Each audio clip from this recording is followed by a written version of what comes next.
Okey, Assalamualaikum warahmatullahi wabarakatuh. Berjumpa lagi kita dalam video tutorial berkaitan dengan StreamYard.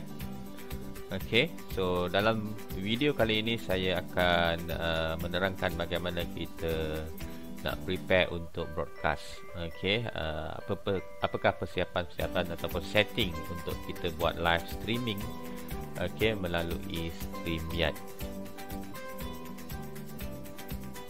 Okey, seperti biasa, kita perlu login kepada akaun StreamYard kita. Okey, just klik login. Okey, dan masukkan email address kita yang telah kita daftarkan di laman streamyard.com. Kemudian satu email akan diterima. Okey, menyatakan 6 digit kod yang perlu kita masukkan. Okey, so kita akan dapat interface sebegini. Okey, dalam video sebelum ini boleh tonton video pertama bagaimana kita boleh register untuk akaun StreamYard kita.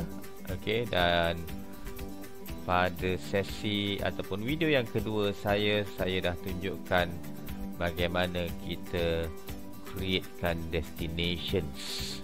Okey, so hari ni saya nak tunjuk bagaimana kita boleh broadcast. Okey, kita nak create broadcast dan apakah persiapan-persiapan yang mungkin kita perlu sediakan sebelum kita boleh bersiaran secara langsung, sama ada melalui Facebook ataupun melalui YouTube.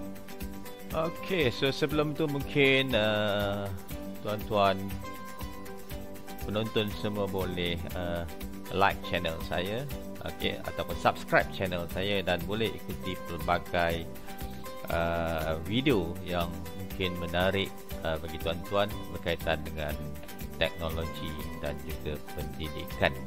Okey, kita sambung lagi. Kita nak tunjukkan, saya nak tunjukkan bagaimana kita klik pada createkan broadcast. Okey, so di sebelah kiri ni ada dua menu lah. Inilah menu utama. Okey, kita akan klik pada broadcast ni. Okey, dan di sini kita akan dapat lihat ada upcoming broadcast ataupun past broadcast. Jadi kalau kita dah broadcast, okay, kita klik di sini, dia akan senaraikan lah. So sekarang ni tak ada lagi, kosong lagi account ni, dan upcoming broadcast pun tidak ada. Okey, so apa yang kita boleh buat ialah kita akan create a broadcast, dan bila kita klik pada button create a broadcast, okey, kita diminta untuk menetapkan ke mana platform yang perlu kita broadcastkan. Okey, live streamkan kita punya video ataupun sesi. So di sini saya dah setkan tadi ada 4 channel ataupun 4 platform yang saya boleh broadcastkan. So untuk akaun percuma ni saya boleh hanya pilih satu sahaja. Tapi kalau akaun yang berbayar, kita boleh pilih at least 2. Okey, so multi platform. Kita boleh pergi kepada Facebook, dan pada masa yang sama kita boleh ke YouTube. Okey, right, so saya akan pilih kepada akaun YouTube saya. Okey, dan kita masukkan demo. Okey, penggunaan StreamYard contohnya. Okey, ini berkaitan dengan apa yang kita nak sampaikan, webinar, okey, ataupun kuliah, ataupun apa saja yang berkaitan, okey, yang kita boleh live streamkan. Okey, kemudian description, kita letaklah description yang berkaitan dengan title tadi. Okey, title dan description ini akan dimasukkan ke dalam YouTube lah. Okey, okey, so saya just type saja. Alright. Okey, so description kita dah letak. Okey, sekarang kita akan tentukan privacy untuk video kita. So dia ada 3 pilihan. Okey, public, unlisted ataupun private. So biasanya untuk live streaming ni kita akan buat sama ada dalam bentuk public ataupun unlisted, kerana kita memerlukan penonton, okey, peserta untuk turut serta dalam kita punya sesi webinar ataupun sesi secara langsung. Kita nak audience. Kalau private ni maknanya dia tertutup lah, tak nampak langsung. Okay, so subscribers kita pun tak nampak. Untuk unlisted pun subscribers kita tak dapat notification. So kalau public, dia akan dapat notification. Okay, right, so kita akan setkan public. Okay, dalam contoh ni. Okay, so kita akan ada pilihan sama ada schedule for later. Okay, bila kita klik pada schedule for later ni, okay, saya scroll down dulu. Okay, kita boleh setkan masa, okay, dan tarikh lah, hari dan tarikhnya. Okay, contohnya kita boleh buat, okay, okay, hari ni lah 16.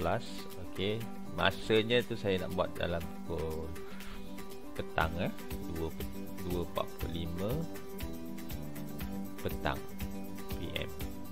Okay, right. So kalau kita buat schedule for later, it is good that kita ada thumbnail image yang kita upload. Okay, thumbnail image kita upload. Kenapa?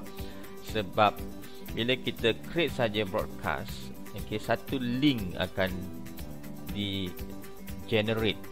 Okay, so dalam saya punya YouTube channel ni dah ada satu, okay, yang boleh nampak.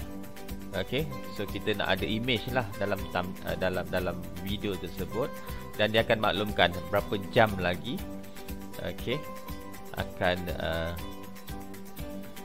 siaran tu akan ke udara. Okay, so saya bagi contoh ya, saya akan upload thumbnail image. Okay, sebagai tip, okay, biasanya thumbnail image ni saya akan gunakan Canva untuk create thumbnail image. Okay, contohnya yang ni saya pilih. Okay, sebab dalam bila kita gunakan Canva, okay, dia ada pilihan yang kita boleh buat, iaitu jenis image ataupun poster yang kita nak buat lah. Okay, salah satunya ialah YouTube thumbnail. Okay, so bila kita pilih ni, kita dah tak perlu crop lah, tak perlu crop dan sebagainya. Dia just fit nicely untuk video, okay, thumbnail. So di YouTube. Okay, so saya apply. So kita dah ada sini dan dah selesai sini. Kalau kita mungkin bila kita dah create broadcast, kemudian kita nak edit bahagian-bahagian ini pun tak ada masalah.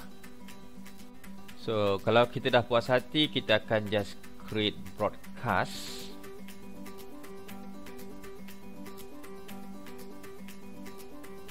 Okay, so kita akan nampak di sini upcoming broadcast ni kita dah ada satu, iaitu demo penggunaan StreamYard yang saya dah buat tadi, schedule for 2:45 PM.